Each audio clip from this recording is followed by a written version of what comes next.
पैदा होता है, तो हो सकता है वो अवार्ड भी मुझे मिले, लेकिन उस अवार्ड का उतना महत्व नहीं है जितना मनुष्य जाति को विनाश से बचाने का है। जी। वैसे ये देवी शक्तियों के जो संदेश आपको मिलते हैं दुनिया के सामने रखने के लिए आप क्या कर रहे हैं उसके लिए, या मतलब कि देवी शक्तियां इसमें कोई आपकी सहायता या मदद करती हैं? हाँ हाँ, जरूर कर रही हैं। जब उनका काम है तो मदद तो करेंगी ही। मैंने इस विषय में 3 पुस्तकें लिखी हैं, चौथी में लिख रहा हूँ। तमाम मैगजीन्स को 50 शायद सैकड़ों इंटरव्यूज दिए हैं, और उनमें जो बातें कही हैं वो सच भी हो, देवी शक्तियां करवा रही हैं। मैंने ये जो 25 साल का युद्ध है ये 2001 में शुरू होना था, तो और जो अमेरिका पे अटैक हुआ वो उसकी पहली घटना थी जो देवी शक्तियों ने मुझे पहले से ही बता दी थी।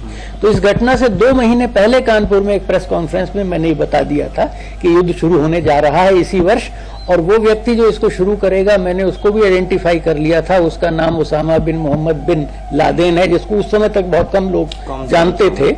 लेकिन वो सब बातें जब सही हुई तो मैं हैरान हुआ कि आगे की घटनाएं भी लिखी हैं। उसामा बिन लादेन उसके बाद कहाँ जाएगा, कहाँ छुपेगा, फिर किस रास्ते वो पाकिस्तान पहुंचेगा, ये सब नासिरदमस ने लिखा है। और मैंने ये दिसंबर 2001 में हिंदुस्तान टाइम्स को अपने इंटरव्यू में लिख दिया था, और जब ये सही साबित हुई तो 1 साल बाद हिंदुस्तान टाइम्स ने लिखा था कि अशोक घई ने जो जो कहा वो सब सच साबित हो रहा है, इसलिए उनकी बातों पे ध्यान दिया जाना चाहिए।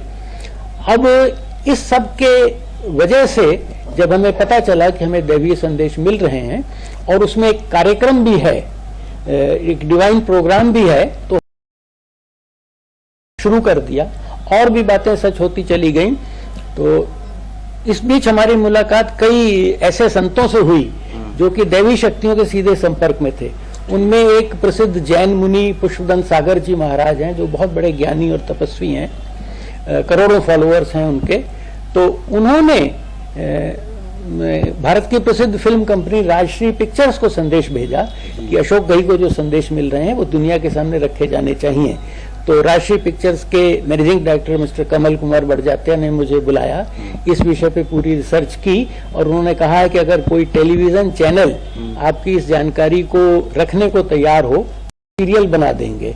मैंने पहले तो उन्होंने कहा कि नहीं, ये विषय बड़ा है, 1, 2, 3 घंटे में नहीं आएगा, तो 15-20 घंटे का है, काफी घंटे लगेंगे। तो उन्होंने सीरियल कहा, और वो कुछ टीवी सीरियल्स चैनल्स के संपर्क में हैं और मुझसे भी लगातार संपर्क में हैं। और खास तौर से जब नेताजी वाली बात सही हुई तो मैंने उनकी पूरी टीम को, उनके घर के सारे सदस्यों को पहले ही बता दिया था कि वास्तव में नेताजी वो सही साबित हुआ है। तो वो भी आश्चर्य में है, और मेरा ख्याल है इसमें उनकी उत्सुकता बढ़ गई है इसको बनाने में।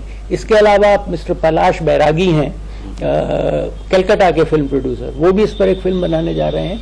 इसके अलावा और भी कुछ टीवी चैनल्स ने मुझसे संपर्क किया है। तो मुझे लगता है कि ये बात दुनिया के सामने आ जाएगी समय रहते। इसी बताइए, बंगाल की चीफ मिनिस्टर ममता बनर्जी ने जी इनके दस्तावेज आज सार्वजनिक कर दिए।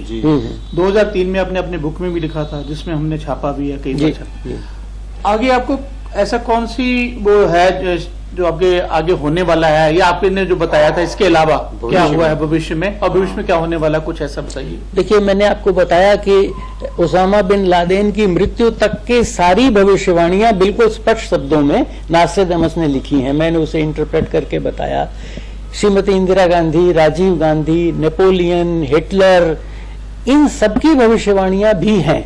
और भारत में ग्रंथ है कल की पुराण, जो मेरे ख्याल से 1995 से 2025 तक की घटनाएं बयान करता है। हालांकि वो सिंबॉलिक है, लेकिन कभी कभी साफ है, और मैं उससे भी भविष्यवाणी करता हूं। हमारे ख्याल से उसमें आज की सारी घटनाओं का जिक्र है।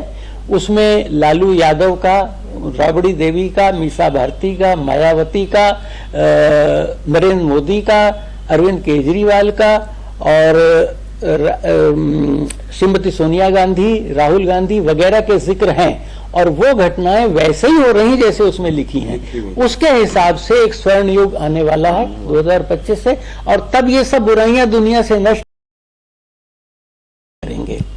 अच्छा, एक आखिरी सवाल है आपसे जी, कि आपने दुनिया के लगभग सब बड़े बड़े महान ज्योतिषियों का अध्ययन किए हैं जी। आपकी नजर में सबसे अच्छा या सबसे बड़ा कौन है?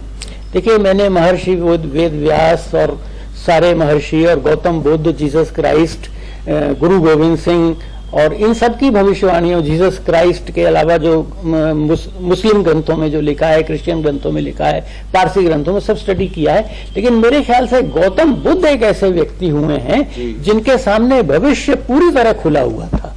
हर चीज वो बताते नहीं, जितनी जरूरत होती है उतना ही बताते हैं, लेकिन मेरे अध्ययन के हिसाब से सारी ब्रह्मांड की जानकारी सबसे अधिक गौतम बुद्ध को रही है।